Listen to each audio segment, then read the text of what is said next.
धर्मराज युधिष्ठिर कहने लगे कि भगवान, मैंने ज्येष्ठ शुक्ल एकादशी के व्रत का महात्म्य सुना। अब कृपया आषाढ़ कृष्ण एकादशी की कथा सुनाइए।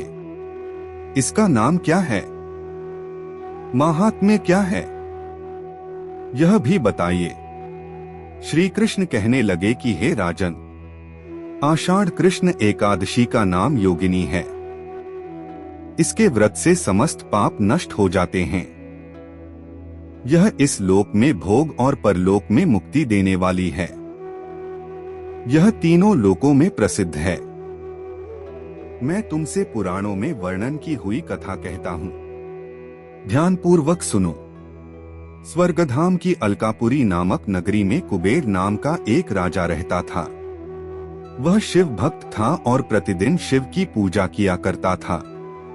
हेम नाम का एक माली पूजन के लिए उसके यहाँ फूल लाया करता था।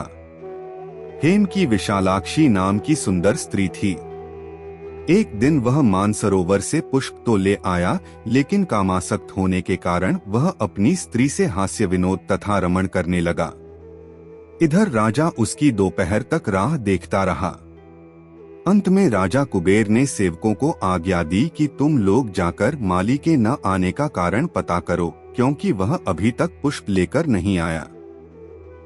सेवकों ने कहा कि महाराज, वह पापी अतिकामी है, अपनी स्त्री के साथ हास्य विनोद और रमण कर रहा होगा। यह सुनकर कुबेर ने क्रोधित होकर उसे बुलाया।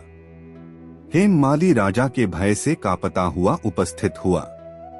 राजा कुबेर ने क्रोध में आकर कहा, अरे पापी, नीच, कामी, तूने मेरे परम पूजनीय ईश्वरों के ईश्वर श्री शिवजी महाराज का अनादर किया है, इसलिए मैं तुझे शाप देता हूँ कि तू स्त्री का वियोग सहेगा और मृत्युलोक में जाकर कोढ़ी होगा। कुबेर के शाप से हेम माली का स्वर्ग से पतन हो गया और वह उसी क्षण पृथ्वी पर गिर गया। भूतल पर आते ही उसके शरीर में श्वेत कोढ़ हो गया। उसकी स्त्री भी उसी समय अंतर्ध्यान हो गई। मृत्युलोक में आकर माली ने महान दुख भोगे, भयानक जंगल में जाकर बिना अन्न और जल के भटकता रहा। रात्रि को निद्रा भी नहीं आती थी, परंतु शिवजी की पूजा के प्रभाव से उसको पिछले जन्म की स्मृति का ज्ञान अवश्य रहा। घूमते घूमते एक दिन वह मार्कंडेय ऋषि के आश्रम में पहुंच गया, जो ब्रह्मा से भी अधिक वृद्ध थे और जिनका आश्रम ब्रह्मा की सभा के समान लगता था। हेम माली वहां जाकर उनके पैरों में पड़ गया। उसे देखकर मार्कंडेय ऋषि बोले, तुमने ऐसा कौन सा पाप किया है जिसके प्रभाव से यह हालत हो गई। हेम माली ने सारा वृत्तांत कह सुनाया। यह सुनकर ऋषि बोले, निश्चित ही तूने मेरे सम्मुख सत्य वचन कहे हैं, इसलिए तेरे उद्धार के लिए मैं एक व्रत बताता हूँ। यदि तू आषाढ़ मास के कृष्ण पक्ष की योगिनी नामक एकादशी का विधिपूर्वक व्रत करेगा तो तेरे सब पाप नष्ट हो जाएंगे। यह सुनकर हेम माली ने अत्यंत प्रसन्न होकर मुनि को साष्टांग प्रणाम किया। मुनि ने उसे स्नेह के साथ उठाया।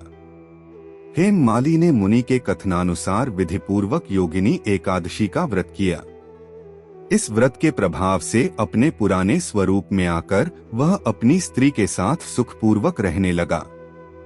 भगवान कृष्ण ने कहा, हे राजन, यह योगिनी एकादशी का व्रत 88,000 ब्राह्मणों को भोजन कराने के बराबर फल देता है। इसके व्रत से समस्त पाप दूर हो जाते हैं और अंत में स्वर्ग प्राप्त होता है।